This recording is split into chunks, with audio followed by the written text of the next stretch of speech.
des agents qu'il faut régler ce problème. Par exemple, faire en sorte que l'agent permanent de l'État qui rentre en fonction, qu'il a une idée qui est un plan de formation. Un plan de formation, et un plan de promotion et un plan de suivi de carrière. Aujourd'hui, ces choses ne sont pas bien opérationnalisées. Ou ça manque de pertinence à ce jour. Donc nous avons estimé qu'il faut aller à ces choses-là.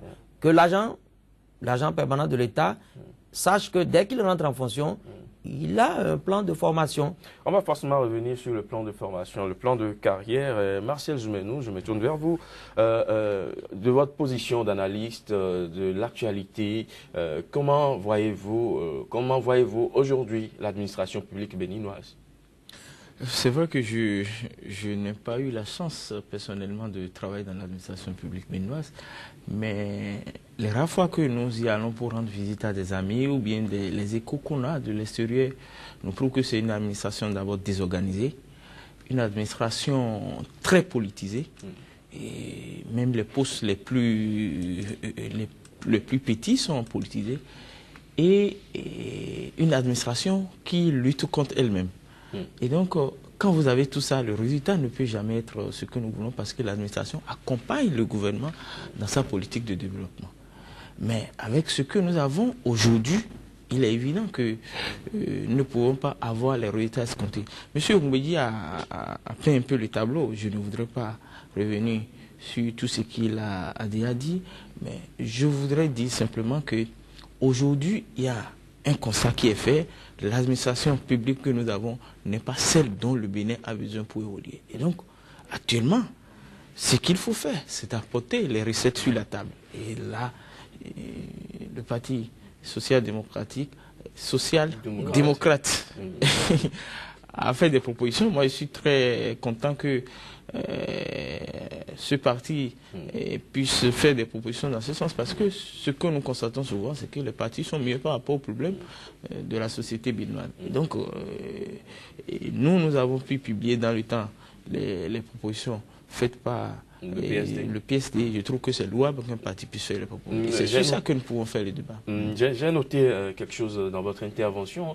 Une administration qui lutte contre elle-même, qu'est-ce que cela pouvait signifier, Marcel? Non, ça suffit simplement que les cadres n'ont pas la même vision des choses. C'est-à-dire quand vous voyez sur un même dossier, les cadres ne travaillent pas pour les intérêts du pays, chacun lutte pour ses intérêts. C'est ça l'administration, c'est comme un jungle où chacun est là pour lutter pour ses intérêts. Vous allez entendre des choses vraiment qui vous surprennent, où un cadre prend une décision qui est dans l'intérêt et un autre vient bloquer juste simplement parce que lui, soit il n'a pas ses intérêts dans ce chose-là, ou soit ça n'avantage pas sa région. Et ce phénomène, nous avons observé ça sous le président Boni Yayi qui a, excusez-moi, régionalisé l'administration publique. C'est-à-dire que sous le président Boni Yayi, on confie les postes aux régions. C'est-à-dire que le président Boni Yayi fait quoi? On dit, c'est la commune, je donne un exemple au hasard, c'est la commune de Zapota qui va prendre le poste de ministère des Travaux publics. C'est comme ça fonctionne Juyaï. Et maintenant on cherche. C'est-à-dire, on confie le poste à une commune donnée ou à une circonscription électorale donnée. Et maintenant, on cherche le cadre. Si on ne trouve pas, on peut chercher monsieur n'importe qui pour occuper le poste. Et ce genre de gestion de l'administration publique a vraiment foutu les choses en l'air. Stanislas Oumbédi, une administration en conflit avec elle-même. Vous êtes d'accord avec moi qu'elle ne peut pas produire de résultats et elle ne peut pas nous amener au développement. Or, l'administration est l'outil primordial devant amener tout chef d'État à atteindre ses objectifs. Vous pouvez avoir de très belles idées, vous pouvez bien cerner les problèmes et les préoccupations de vos concitoyens. Vous pouvez avoir une bonne planification et une bonne identification des sources de financement pour aller au développement. Mais si vous n'avez pas une administration de qualité, vous ne pouvez rien faire. Et c'est ce que nous avons observé sous tous les régimes passés. Alors que, je crois, en décembre 1994, il y a eu les états généraux de l'administration. Les conclusions sont restées dans les tiroirs. Il faut sortir ces choses. Il faut travailler sur ces choses. Il faut faire en sorte qu'aujourd'hui, l'administration puisse accompagner réellement le chef de l'État.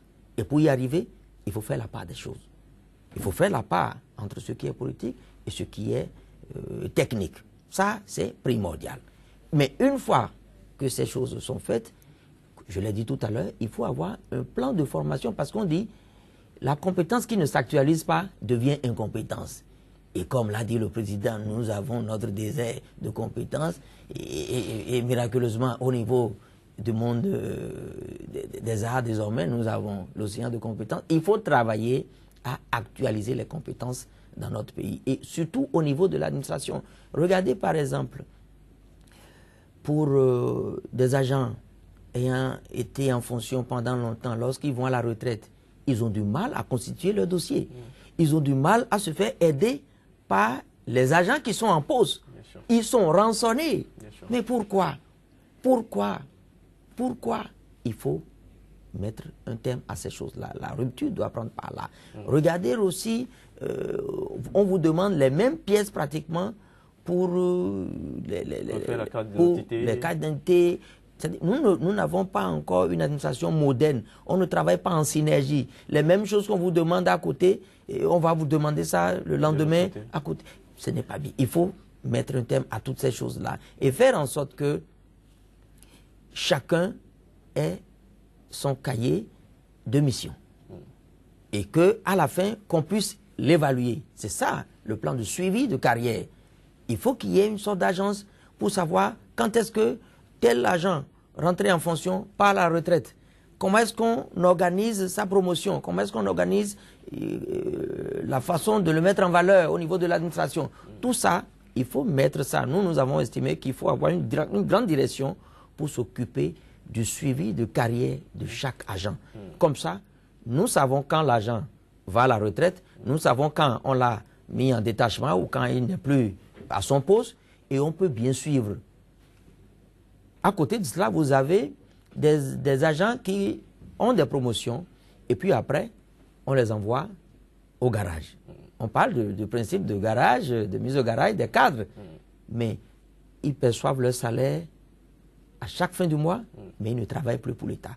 Il faut corriger ces choses-là. Si nous avons une direction de suivi du carrière des agents, nous saurons que tel agent a fini de travailler dans tel ministère, il est maintenant sans je vais dire, sans fonction quelque part. Donc, il faut le redéployer quelque part.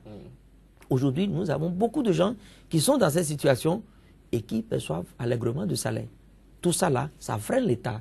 Ça fait que notre budget est inutilement obèse, je veux dire. Donc, il faut veiller à ces choses-là pour réduire un peu le coût de l'inefficacité de notre administration et faire en sorte aussi que les cadres compétents soient promus au poste qu'il faut.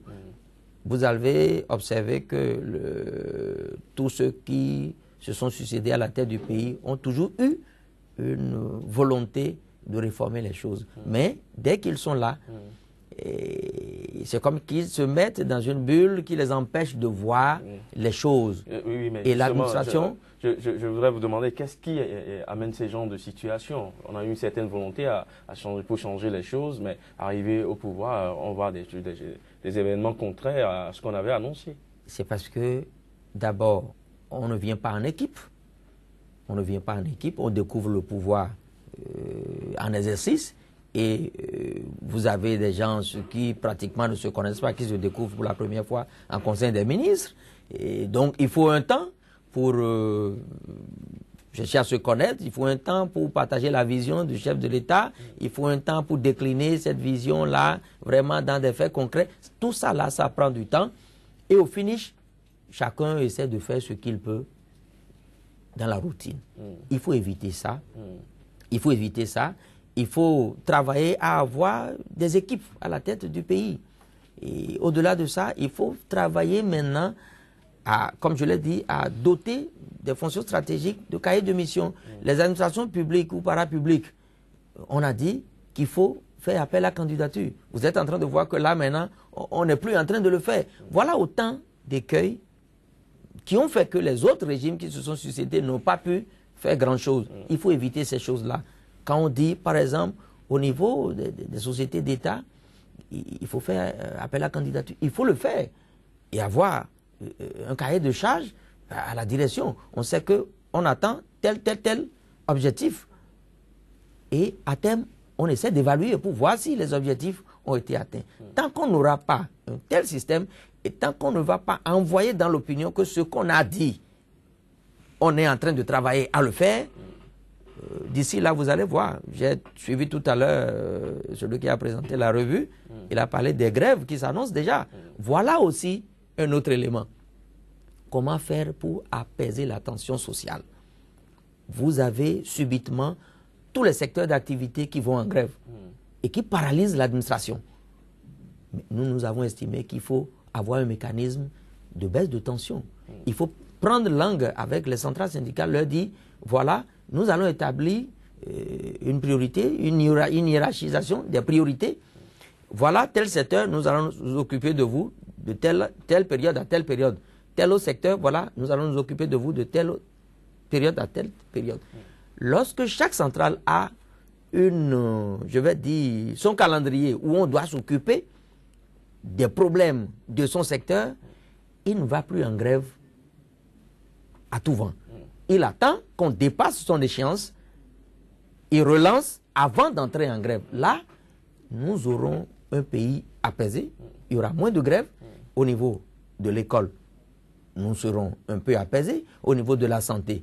On n'aura pas tous les secteurs en même temps en grève comme nous l'avons connu par le passé. Oui, mais il faut l'éviter. On a eu un tel creuset sous le président Boni Yayi et dirigé de main de maître par le ministre Pascal Irénée Koupaki, mais cela n'a pas empêché grand chose. C'est sous le régime de Boni Yayi qu'on a observé beaucoup plus de grèves. Mais pourquoi ça n'a pas fonctionné? C'est parce qu'on n'a pas établi, il n'y a pas eu de hiérarchisation, de satisfaction des préoccupations des syndicalistes.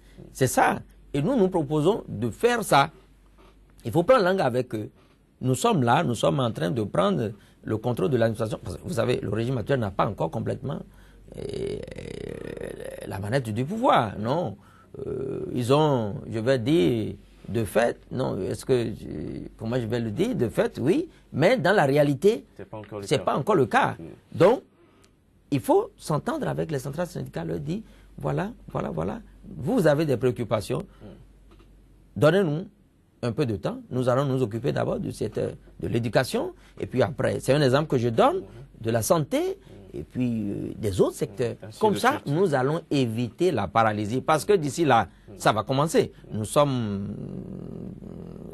là maintenant, pendant les vacances, je vais le dire, il faut commencer déjà par préparer la rentrée, parce que vous savez, il y a des périodes cycliques de grève dans notre pays. Il faut anticiper sur ces choses-là. On ne le souhaite pas pour l'État béninois. Marcel Djomenou, qu'est-ce qui n'a pas forcément marché avec ces régimes successifs? L'administration qui est restée à l'étape, je ne voudrais pas dire à l'étape primaire, si je peux m'exprimer en ces termes. Je crois que c'est un problème qui date depuis les années 60. Je vais faire un peu de l'histoire. Vous savez que en 1960, on a hérité d'une administration qui, vous savez, on a été colonisé par la France et on a hérité de la tradition française. Et avant les indépendances, la notion de Ahosu, que pour parler ce thème fond, c'était beaucoup plus le blanc qu'on voit. Et donc, quand quelqu'un entre dans l'administration, pour lui, c'est qu'il travaille pour un blanc. Il ne travaille pas pour...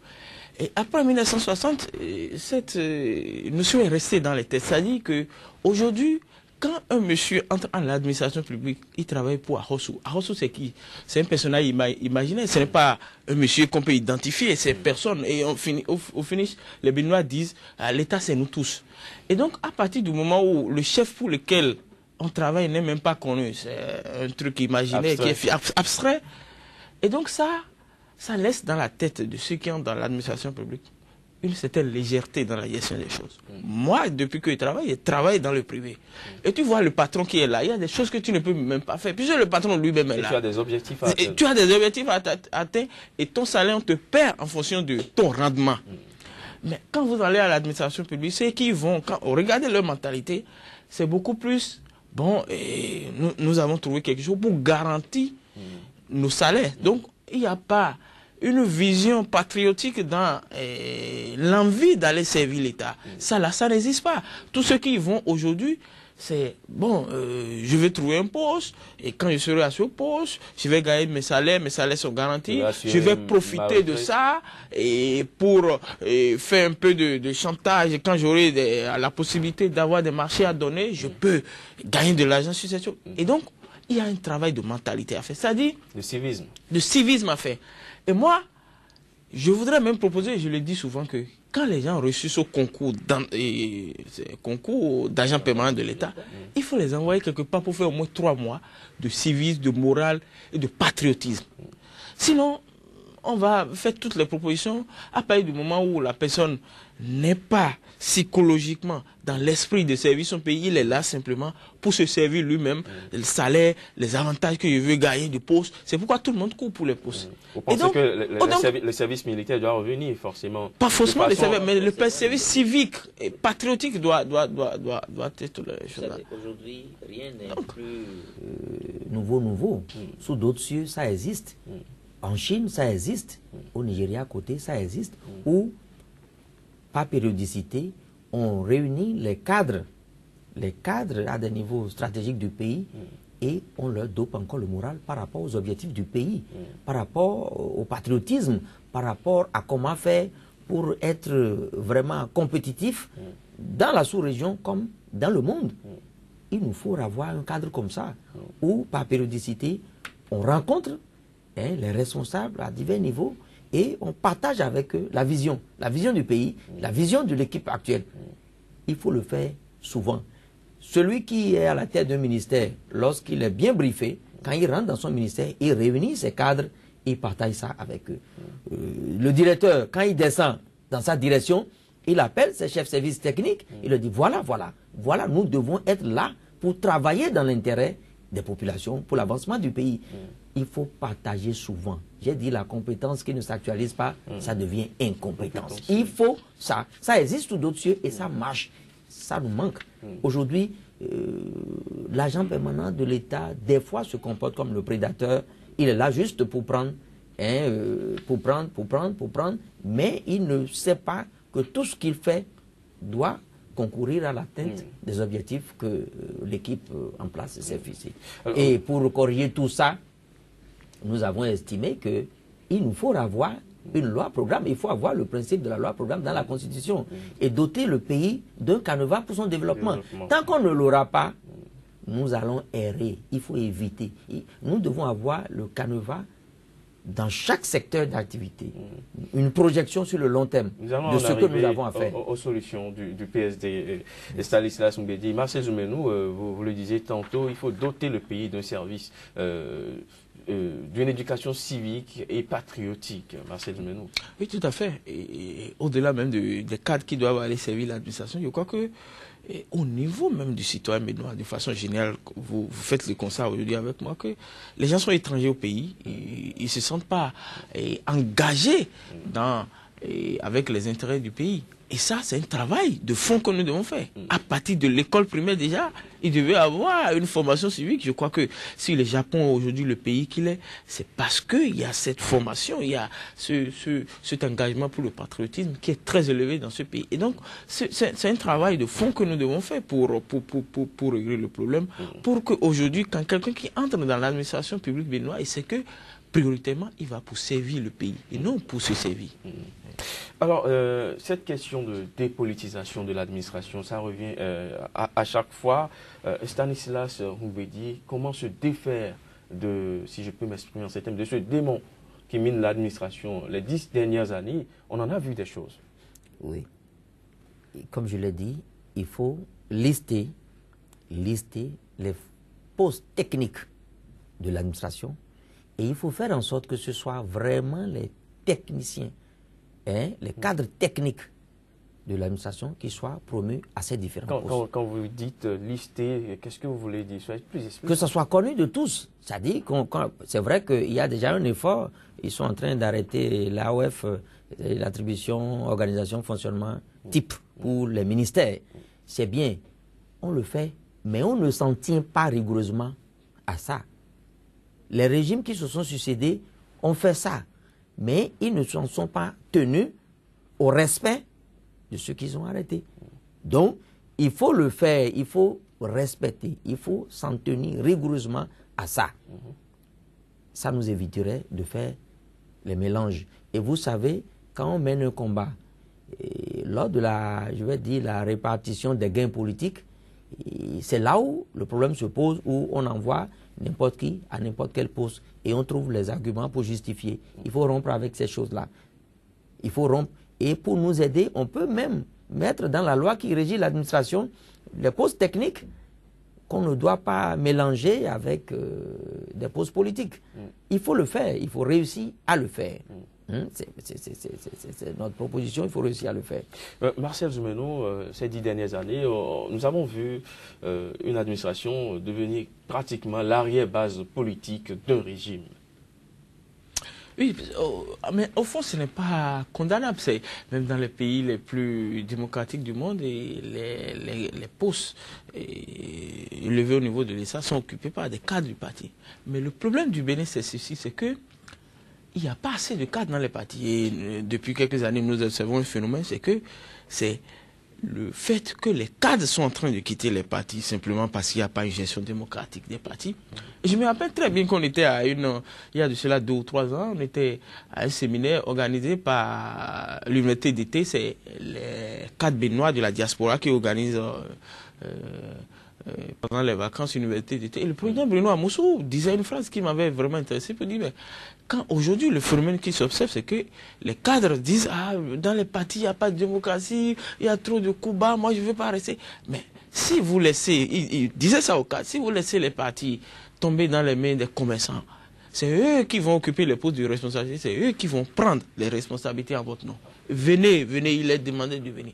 Et donc ce qui est à la base du problème du Bénin, c'est que dans les partis, il n'y a plus tellement de cadres. Les cadres sont ailleurs.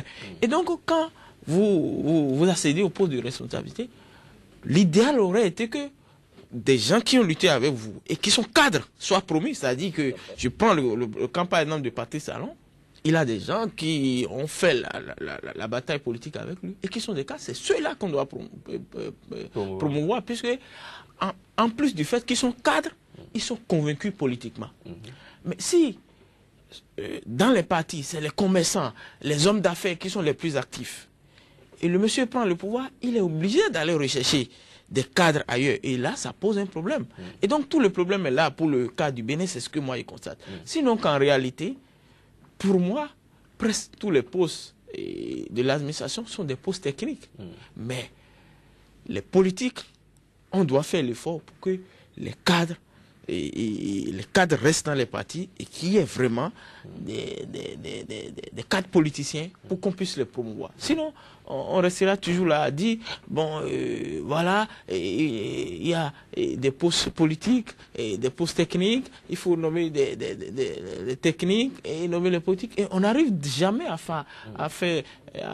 savoir la frontière qui existe réellement entre les postes techniques et les postes politiques. Vous savez, un poste de décès dans un ministère, on dit que c'est un poste politique.